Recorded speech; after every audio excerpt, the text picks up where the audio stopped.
So we just covered basic filtering and sorting and wildcard characters.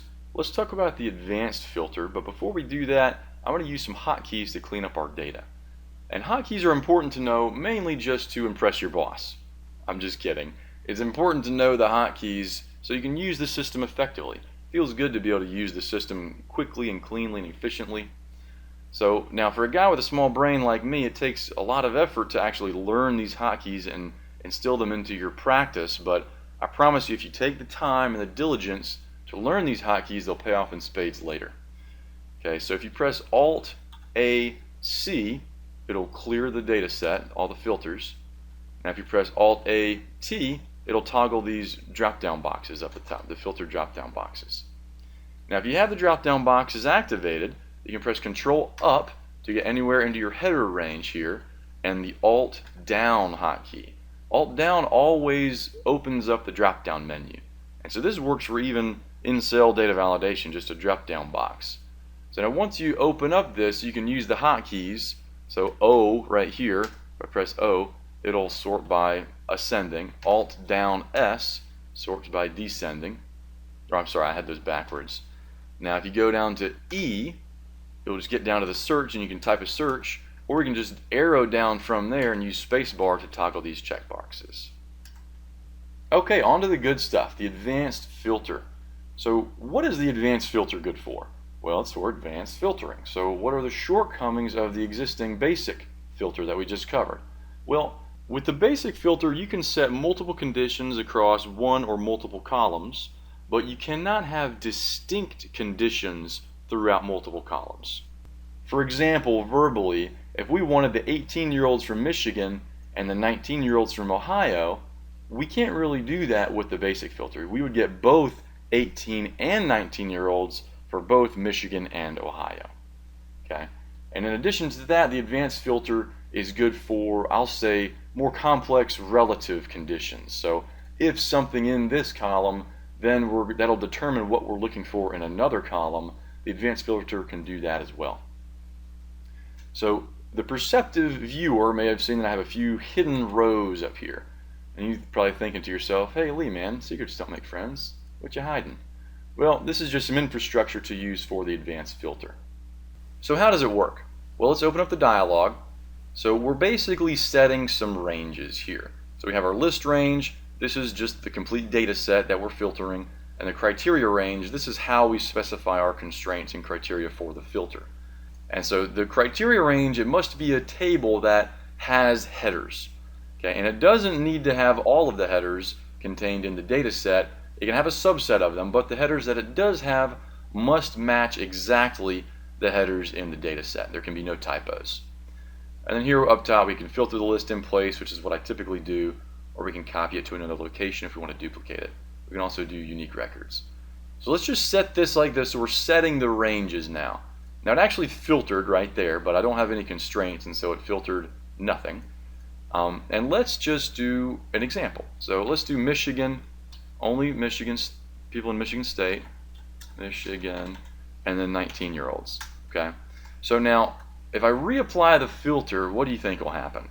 Well, you probably think that it'll just show me the Michigan State people that are 19 years old, but it'll actually not do anything. Okay, so I'm going to do AQ and I'll hit enter again. So you'll see nothing happened. And the reason is we have a blank row down here. So how this works is basically if all the conditions on one row are met, show those. If all the conditions on this row are met, show those. If all the conditions that are on the next row are met, show those. And so we have no conditions in this row. It's a blank row, and so everything matches it. Okay. So what I'll do is I'll shrink this back up, and we'll do Alt-AQ to open it up, and then you'll see here my criteria range has changed, and I'll click OK. So now we have Michigan 19-year-olds. Easy. Okay, so let's open this, let's expand this again. Let's do the example we talked about a second ago. Ohio 18-year-olds. Okay, so Alt-AQ, let's just make sure this range is good. That's good. Enter. Right, so now we have 19-year-olds in Michigan and 18-year-olds in Ohio. No 19-year-olds in Ohio. Now, we can also add kind of conditional constraints as well. So let's just say we want all the Michigan 19-year-olds who make more than $2,000. Okay, so I'll AQ enter. right? So look, now my Michigan people only have salaries greater than $2,000. Now, one shortcoming of this feature, which I think is pretty silly that they have not included it, is there's no easy way to reapply the information. So if you add a constraint, remove a constraint, change something, you have to either click this button and go through the dialog again, or do AQ to go through the dialog again. You have to verify your range every single time. Kind of annoying. So one workaround to this is to actually create a macro. And we'll talk about macros in VBA later in the course, but it's not difficult to record a macro of you applying the advanced filter, changing the code a little bit to make it extensible and dynamic, and then tying it to a button here. But we'll talk about that another time. But for now, you just have to reapply the filter the old-fashioned way every single time. Now, what about the more complex relative conditions? Okay, let's say you had a table of transactions and you wanted to filter out all of the late payments.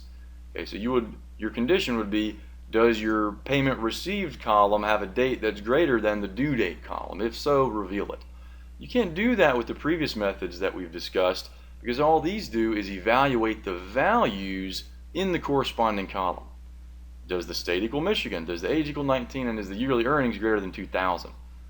We can't say, are the yearly earnings greater than 3 times the age? That's just not possible with this previous method. Now with this other method, we can do this. So I'll show you how we're going to do it. Over here I have another separate table. Okay, and I have an arbitrary header over here. We can name it whatever you want, or blank as I had it. And I just have a simple formula here. Okay, and so my formula says is E9 less than C9. So E9 is 50 and C9 is 18, so it says false, right? Because 50 is not less than 18. Okay, and so I've just set this formula up for the very first row. And when we apply the filter, it's going to apply this formula to all of the rows in the data set. Okay, so Alt AQ, right? And so my criteria range, I'm going to set it to be right here. Okay, and I have to include the header. This is what's kind of goofy about this particular feature, or this way of invoking this feature. Despite there not being a corresponding header, you have to include a arbitrary header. So I've just named it whatever there. And when I click enter, it's going to apply this formula to all of the rows in the entire data set. Okay, so it still just says false up here because the very first row happened to yield false, but you'll see that all of these other ones don't yield false, right? So this age is greater than 50, this 31 is greater than 0, this 34 is greater than 0, 37 is greater than 35, etc. So this is a kind of a, like I said, a very goofy way to implement this. But it's powerful because you can create your own formula, and whatever that formula yields, true or false, that will filter the table. Okay, now that said, another pretty simple way to do this would be to create your late payment column here, and you would just create your formula here again, right? So this greater than this, false, true, all the way down. Okay, and so we could just filter on this column rather than using the advanced filter. Now the only downside to adding this extra column completely and only dedicated to this logic is it just adds bloat to your table. If you already have a large table, this may prove prohibitive in some manners to have a bunch of these extra logic columns. In that case, it's definitely worthwhile to use the advanced filter despite its quirks.